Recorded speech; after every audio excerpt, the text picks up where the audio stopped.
Welcome back.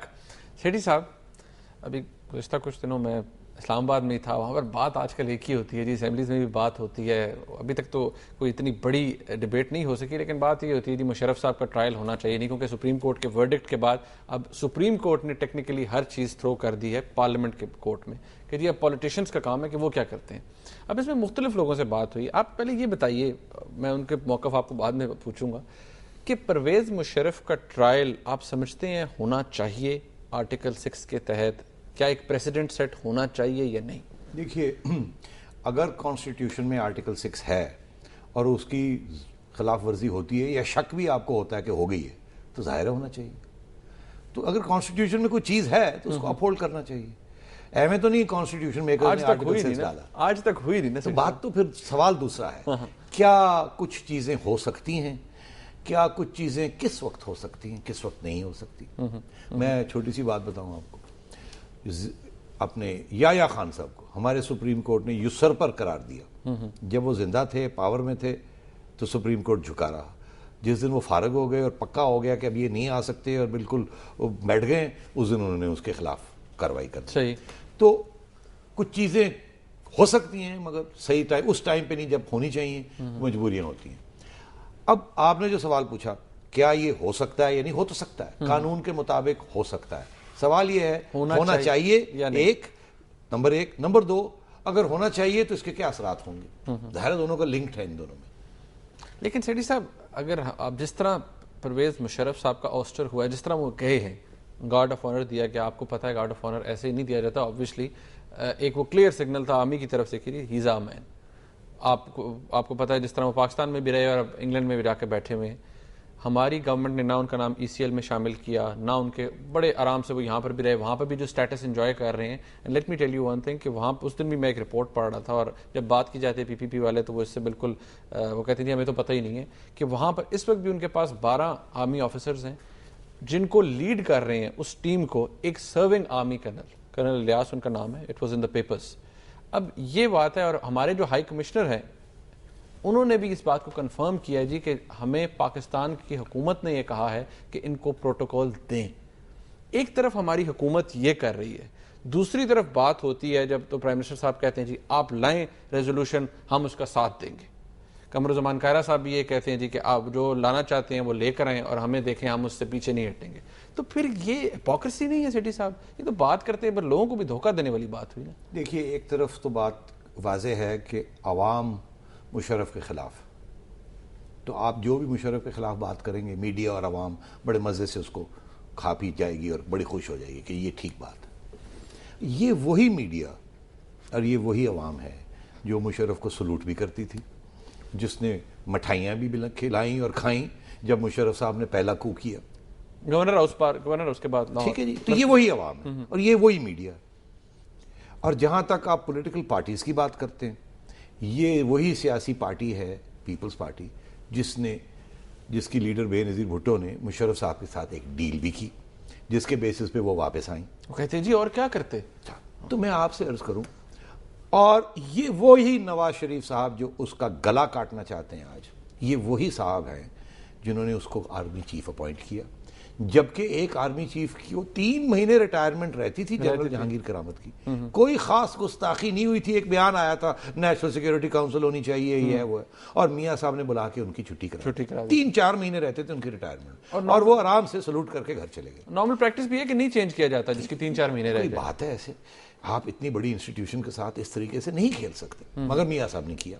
Mandate था ना, heavy mandate था। यही कहते थे ना, बड़ा हैवी मैंडेट, वो गले पड़ गया। नंबर 2, ये चौधरी निसार साहब जो आज मियाँ साहब से भी आगे बढ़ के तकरीर बड़ी जबरदस्त करारदाद पेश कर रहे हैं और ये कर रहे हैं, वो कर रहे हैं। आपको पता है अभी सरताज अजीज साहब जो इनके साथी रहे, फाइनेंस मिनिस्टर थे इनकी गवर्नमेंट में, फॉरेन मिनिस्टर थे इनकी गवर्नमेंट में, उन्होंने एक किताब लिखी है, अपने मेमोइर्स लिखे हैं, रियलिटी एंड इल्यूजन्स, जो कि कल या परसों मार्केट में आने वाली है। और उसमें कुछ प्रीव्यू मैंने देखा है, सफ़ा 200 खोल के कल या परसों देख लीजिएगा क्या लिखा है सरताज अजीज साहब ने। वो ये लिखते हैं कि सरताज अजीज साहब का ख्याल था कि जो सबसे सीनियर मोस्ट अफसर है, पहला तो उनका ये ख्याल था कि जहांगीर करामत साहब को रहने दें, मत उनको चुना। फिर उनका ये ख्याल था कि हो ही गया तो जो सीनियर मोस्ट अफसर है उसको ले, chief of general staff senior most, वो सही। उसको उसकी हक बनता है, उसको आप प्रमोट कर दें। वो थे अली कुली खान साहब, ठीक। मगर चौधरी निसार ने पहले शहबाज शरीफ साहब को कन्विंस किया, फिर नवाज शरीफ साहब को कन्विंस किया कि नहीं, अली कुली खान साहब जो भी वजूहत बताई होंगी उनको नहीं करना चाहिए और मुशर्रफ को लेके आना चाहिए। तो ये सरताज अजीज साहब लिखते हैं, कहते हैं मैंने मियां साहब को कहा कि Ali Kuli Khan is the normal senior most, उसको आप प्रमोट कर दें, बना दें। तो मियां साहब ने कहा अच्छा ठीक है। मगर फिर मियां साहब ने अपनी राय बदल ली और सरताज अजीज साहब कहते हैं, अपनी किताब में लिखते हैं कि चौधरी निसार और शहबाज शरीफ साहब का उसमें बहुत बड़ा हाथ था। तो आज सबसे ज्यादा चेस्ट बीटिंग कर करके तो चौधरी निसार ही कर रहे हैं। एग्जैक्टली। तो मैं आपसे ये करूं कि कौन इस हमाम में नंगा नहीं है? मियां साहब ने उनको बनाया, चौधरी निसार ने उनको सपोर्ट किया, अवाम ने मिठाइयां बांटी, ठीक है जी, और पीपल्स पार्टी ने मुकमका किया उनके साथ, एनआरओ मुशर्रफ ने दिया। तो मैं आपसे अर्ज करूं, और ये जज साहिबान जिसकी आप बात कर रहे हैं, इन्होंने 1999 में पीसीओ साइन किया और मोहरें लगाई कि हाँ ये कू हो गया, ठीक हो, वैलिडेट किया। तो अब मेरे से क्या सवाल पूछते हैं? तो ये सारा कुछ जो है ये मौका परस्ती, ये सियासत इसका नाम है। शेठी साहब, जो ये इसमें कोई प्रिंसिपल्स नहीं है, कोई कुछ चीज नहीं। जो आप कह रहे हैं ना, इसके बाद तो लगता है फिर कुछ होना ही नहीं चाहिए। ये फिर ट्रायल वायल ये सब सारा ड्रामा है। देखिए, होना चाहिए या नहीं ये अलग। कहते हैं कि अगर ये हो जाता है, अगर परवेज मुशर्रफ को ड्रैग करके पाकिस्तान ले आते हैं, आर्टिकल 6 के तहत ट्राई करते हैं और फिर ट्रायल जाहिर है इसी सुप्रीम कोर्ट तक आएगी ना, ऑब्वियसली, पहले वो सेशन में, फिर वो हाई कोर्ट में, फिर कहीं ना कहीं आके तो इन्हीं जजेस के पास आएगी ना, ठीक है। तो ये जजेस तो पहले ही मुशर्रफ साहब के खिलाफ हैं, तो इन मुशर्रफ साहब को कोई तवक्को नहीं होनी चाहिए कि इनसे इनको जजमेंट या जस्टिस मिलेगी। मगर चले, मैं कहता हूं कि जस्टिस मिल भी जाती, मतलब है कि वो कहते हैं जी हाई ट्रीजन, फांसी लगे। पहली बात यह है कि ये पहली अगर ऐसा हुआ तो दो बातें सामने आ जाएंगी। एक ये कि सिर्फ मुशर्रफ साहब को वो नहीं हाथ लगाना है, बहुत और लोगों को हाथ लगाना पड़ेगा। आर्टिकल 6 बड़ा क्लियर है, वाज़ेह तौर पे, आप तो वकील हैं, आपको पता है। वो कहता है कि अगर आप मुशर्रफ साहब के साथ बैठे भी थे, एडिंग एबेटिंग सब कुछ, और आपने हंसी भी की कि उस वक्त ठीक है जी ठीक है, तो आप भी गए और सबके लिए एक ही सजा है। तो सिर्फ मुशर्रफ साहब नहीं, बहुत से और लोग भी इसकी लपेट में आ जाएंगे। नंबर एक, कौन से वो लोग हैं? अब बहुत से लोग हैं, मगर ज्यादातर उसमें फौज के लोग और ब्यूरोक्रेसी के लोग हैं। और मैं समझता हूं ये काबीना भी जो है, उस वक्त की काबीना भी जो है वो भी बचेगी। मैं आप क्या आप इस किस्म का इनकलाबी स्टेप लेने के लिए तैयार हैं कि आप फौज की इंटायर लीडरशिप की सफाई कर दें? पहला सवाल। ये हो गई, ब्यूरोक्रेसी को फारग कर दें, आपकी पॉलिटिकल मेन स्ट्रीम के जो लीडर्स थे, जो उस वक्त के फॉरेन मिनिस्टर था, सब हामी थे ना जी, चुप थे ना।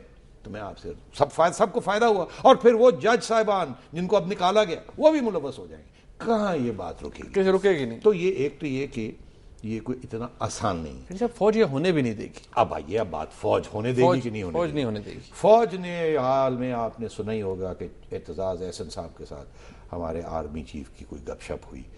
चौधरी साहब कहते हैं कि गोल्फ की बातें हुई। चले, अच्छी बात है, गोल्फ की बातें हुई, हम भी यकीन कर लेते हैं ना, हम भी ये यकीन करते हैं। आप हंसा करें शेठी साहब, आप यकीन कर लिया करें। ये मीटिंग उनकी हुई जजमेंट आने से पहले, तो जाहिर है कि क्या बात हुई और क्या बात आगे कन्वे हुई। मगर जरूरी नहीं कि सिर्फ चौधरी एतजाज के जरिए बात आगे कन्वे की जाती है, और भी बड़े लोग हैं, आते जाते रहते हैं, उनके जरिए भी होती है। तो बात तो कन्वे हो गई।